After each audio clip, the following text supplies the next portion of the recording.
The victory she had fought for with her words offered no satisfaction. Kimberly drove a block from their house before pulling over, the heat in her eyes quickly turning into the sting of tears. The moment she turned off the engine, they came flooding out. She buried her face against the steering wheel and sobbed, a scream building from the pit of her stomach. At first, she shoved her fist into her mouth, fighting the urge to let it out. But the scream surged again, and this time she let it rip. She threw her head back, mouth open, howling in agony until she could no longer summon the strength to keep going. She cried for herself, her children, and for Gregory too. At one point he had loved her, he had to have, right? Her thoughts spiraled, battling between the man she once knew and the man she had come to doubt. She had fought so hard to believe he could never do something like this to her. It wasn't in his nature, but the calls came relentless and insistent, slowly, chipping away at her resolve, until doubt crept in. Then came the photograph. Every detail of it was seared into her memory, the way the stranger looked at him, her eyes filled with admiration. Kimberly didn't recognize her, but that look, the worship in her eyes as she gazed at her husband, it burned through her. As the tears slowed, Kimberly glanced at herself in the rearview mirror. Her eyes were arid and swollen, her makeup ruined, mascara streaking down her cheeks. She inhaled, deeply wiped her face with the back of her hand and started the car again, easing back onto the road. By the time Kimberly pulled into the hotel parking lot, her nerves were shot. White knuckles gripped the steering wheel. She placed the car in park, then turned off the ignition. A strange numbness settled over her, as if her body was trying to detach from her emotions. She disconnected her cell phone from the car, shoving it into her purse without looking at it. She knew she looked a mess, like a walking nightmare, but she had no strength to care. She entered the revolving door of the hotel. The soft Christmas music enveloped her, soothing the frantic pace of her mind. Warmth surrounded her, but it didn't reach. Inside, a woman in a smart suit with large hoop earrings stared blankly at her as she approached the counter. Kimberly placed her overnight bag on the countertop and her identification on top. Without saying anything more than the bare minimum, the woman handed her a box of tissues. Kimberly blinked back, the fresh wave of tears threatening to fall, and took them gratefully. The check-in process was quick, and soon she was handed the key to her room. She was already too tired to be anything but numb. Once inside, Kimberly locked the door behind her.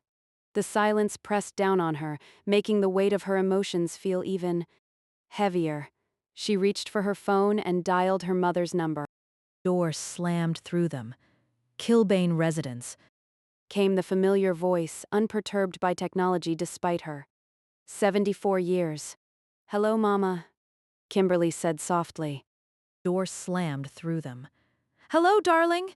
I thought you'd call yesterday. How's Megan settling in? Are you lonely in that big house without her?" Her mother's concern hit Kimberly like a wave, threatening to pull her under. She struggled to keep her composure. "Megan's fine. I didn't want to call right away and smother her." Guilt tugged at her. She hadn't thought of her children at all in the rush of everything else. Door slammed through them. "Are you feeling okay?" Her mother's tone shifted to one of concern.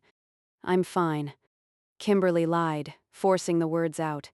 She couldn't bring herself to explain. Door slammed through them. "You sound a little stuffy, though. You know, Megan could never forget her mother. You're just tired, darling. There's no need for tears."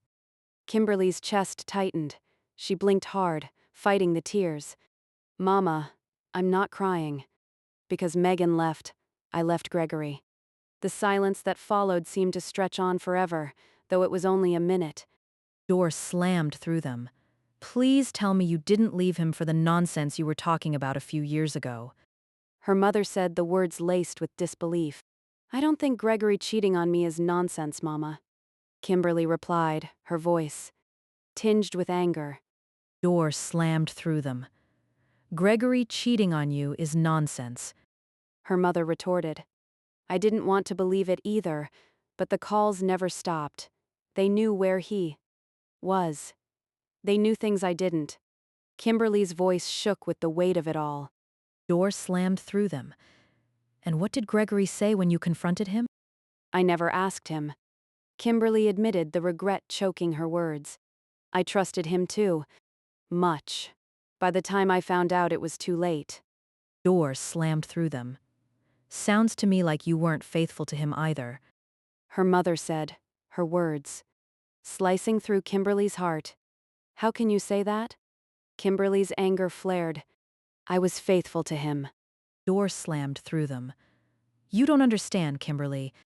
Her mother said gently. Door slammed through them.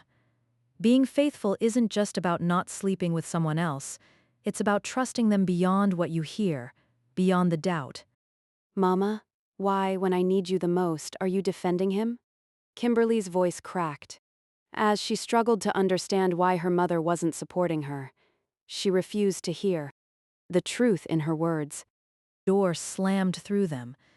There are no sides when a marriage breaks apart, darling. There are only two people left to rebuild what's been destroyed. Kimberly swallowed hard, her heart breaking. She couldn't face the weight of her mother's words, the truth she wasn't ready to accept. I have to go, Mama. I'll call you. Soon. Door slammed through them. Remember the promise you made on your wedding day, Kimberly. Trust in God to help you through this.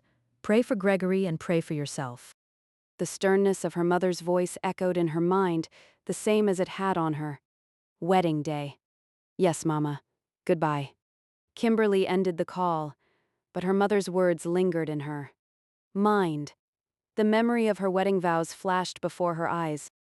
Do you take Gregory as your lawful husband, to have and to hold, for better or for worse, for richer or for poorer, in sickness and in health, to love and to cherish, until death do you part?